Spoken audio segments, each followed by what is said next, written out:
ഇനി നമുക്ക് Adobe ഫോട്ടോഷോപ്പിന്റെ CS3 വേർഷനെ പരിചയപ്പെടാം. ഈ കാണുന്നതാണ് അഡോബ് ഫോട്ടോഷോപ്പ് CS3യുടെ വർക്ക് സ്പേസ് എൻവയൺമെന്റ്. ശ്രദ്ധിക്കുക, നാം മുൻപ് പഠിച്ച വേർഷനിൽ നിന്നും വളരെ വ്യത്യസ്തമായി ഇവിടെ വർക്ക് ചെയ്യാൻ കൂടുതൽ ഏരിയ ലഭിക്കത്തക്ക വിധമാണ് വർക്ക് സ്പേസിൽ ടൂൾ പാലറ്റുകളും മറ്റു പാലറ്റുകളും അറേഞ്ച് ചെയ്തിരിക്കുന്നത്. കൂടാതെ വർക്ക് സ്പേസിനെ നമ്മുടെ ആവശ്യാനുസരണം മാറ്റുന്നതിന് വേണ്ടി ഓപ്ഷൻസ് ബാറിൽ വർക്ക് സ്പേസ് എന്ന പേരിൽ ഒരു ഓപ്ഷൻ നമുക്ക് കാണാവുന്നതാണ്. ഈ ഓപ്ഷനിൽ നിന്നും നാം ചെയ്യുന്ന വർക്കിന് അനുയോജ്യമായ വർക്ക് സ്പേസ് തിരഞ്ഞെടുക്കാവുന്നതാണ്. നമുക്കിതിൽ നിന്നും what is new in CS3 എന്ന വർക്ക് സ്പേസ് സെലക്ട് ചെയ്ത് നോക്കാം.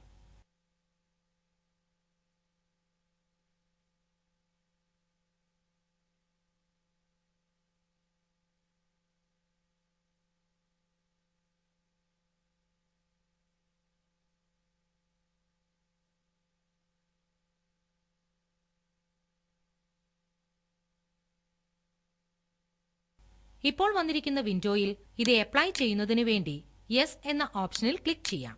ശ്രദ്ധിക്കുക, ഇനി മെനു ബാറിലെ ഓരോ മെനുവിലും ക്ലിക്ക് ചെയ്യുമ്പോൾ CS3യിൽ പുതുതായി വന്നിട്ടുള്ള ഓപ്ഷൻസ് ഹൈലൈറ്റ് ചെയ്തിരിക്കുന്നതായി കാണാം.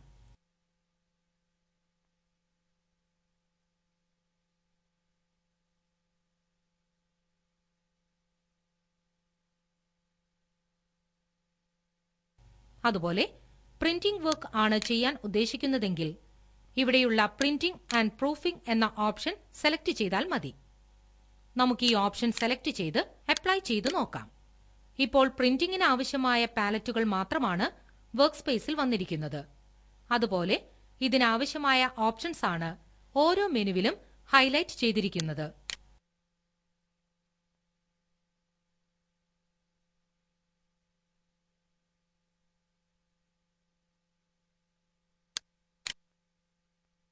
കൂടാതെ ഇനി ഡീഫോൾട്ട് ആയിട്ടുള്ള വർക്ക് സ്പേസ് ലഭിക്കുന്നതിന് വേണ്ടി ബേസിക് എന്ന ഈ ഓപ്ഷനിൽ ക്ലിക്ക് ചെയ്താൽ മതി.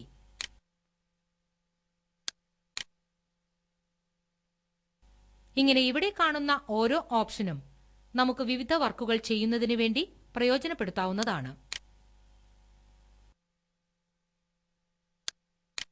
ഇവിടെ പാലറ്റിന് മുകളിലായി കാണുന്ന എക്സ്പാൻഡ് ഡോക്ക് എന്ന ബട്ടണിൽ ക്ലിക്ക് ചെയ്തുകൊണ്ട് ഐക്കൺസ് രൂപത്തിൽ കാണുന്ന ഈ പാലറ്റുകൾ നമുക്ക് എക്സ്പാൻഡ് ചെയ്യാവുന്നതാണ്.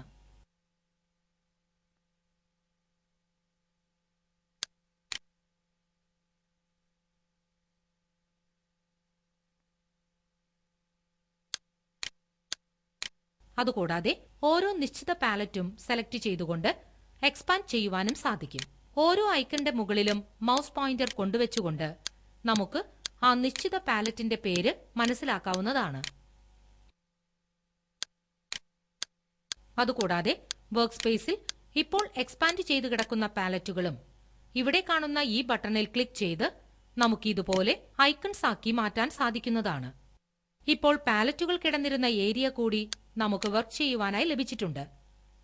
നമുക്ക് ഈ വിൻഡോയെ ഇതേ രീതിയിൽ ഡ്രാഗ് ചെയ്ത് വലുതാക്കാവുന്നതാണ്.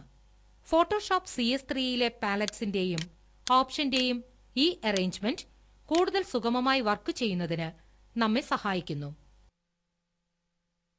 ഫോട്ടോഷോപ്പ് CS3യിൽ ഇനി പ്രൊഡക്ടിവിറ്റി എൻഹാൻസ്മെന്റ് ഓപ്ഷൻസിലുള്ള സൂമിഫൈ എന്ന ഓപ്ഷനെ കുറിച്ച് പഠിക്കാം. അതിനായി ആദ്യം നമുക്കൊരു ഇമേജ് ഓപ്പൺ ചെയ്യാം.